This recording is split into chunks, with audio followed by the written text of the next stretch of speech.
Mom locked the kitchen again. Fifth night in a row. No dinner for liars, she spat, twisting the key like it hurt her to touch it. Dad nodded behind her. This is good for you, builds discipline. My stomach screamed louder than I did, but I smiled, quiet, careful. They thought I lied about eating. They thought I lied about hunger, about weakness, about needing anything at all. They didn't know I stopped crying 2 years ago. Didn't know I started planning the day they first skipped my birthday dinner to teach me humility. It was on the third day of no food when I fainted during morning assembly. The nurse gasped when she weighed me. Straight to 911. Straight to IV bags and shaking hands. And then to the truth. The hospital ran blood work. They called it intentional malnutrition due to domestic neglect.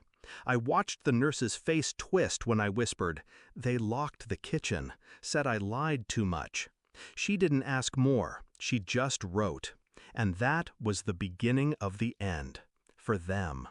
You wouldn't guess it from the outside. Our house was big, painted, clean. Mom wore pearls to PTA. Dad coached the church basketball team. And me? I was the quiet one, the moody daughter. Too pale, too thin, too suspicious. They said I was dramatic, ungrateful, all while they starved me into silence. They weren't always monsters. When I was 7, Mom braided my hair every morning before school. When I was 9, Dad brought home chocolate chip pancakes on Fridays. But then I got older. I started asking questions. Why is my little brother fed first? Why is my college fund a waste? Why is it disrespect when I speak? The answers were always punishment. I kept a notebook under my mattress, documented everything. Dates, times, locked fridge, missing meals, bruises that never needed fists.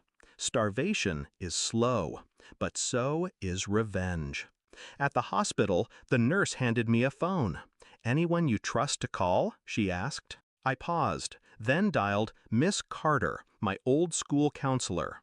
She was the first person who ever asked if I was safe.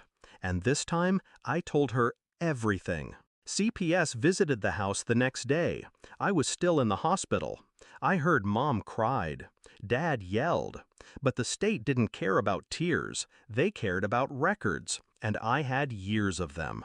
Turns out, a locked kitchen with a child fainting at school is very illegal. So is siphoning her college fund into your gambling debt. So is threatening her silence with a belt you never had to swing. I didn't return home.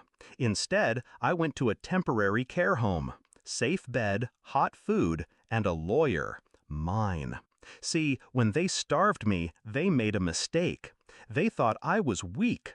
But starving a child doesn't make her forget. It makes her focus. I handed my lawyer the notebook. She looked at me like I was fireproof. Maybe I was. Court took 6 months. Every minute, I sat straight, silent. Mom sobbed on the stand. Dad ranted about disrespectful daughters. But the evidence was airtight.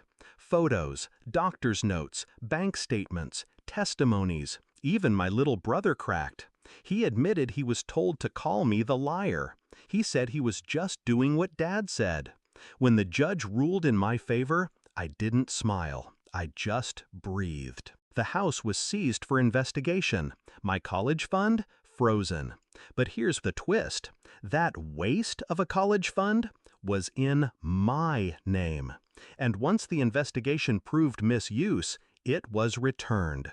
Every last cent. Now, Thanksgiving, 1 year later. I'm at my aunt's. She believed me, took me in. She made turkey, mashed potatoes, apple pie from scratch. She said, "Invite whoever you want." So I did.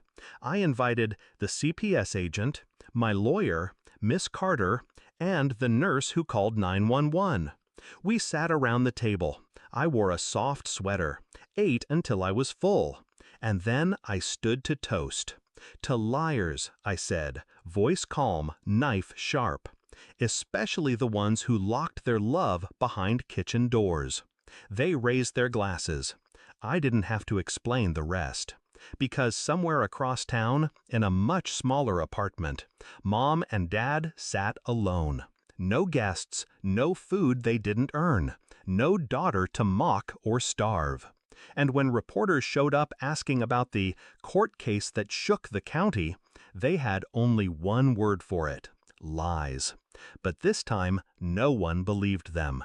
I didn't get justice by screaming. I got it by remembering, recording, waiting. And when the time came, I didn't ask for permission. I took it. They tried to erase me by starving me, but all they did was sharpen me. I wasn't the liar. I was the ledger. And I never forget a debt.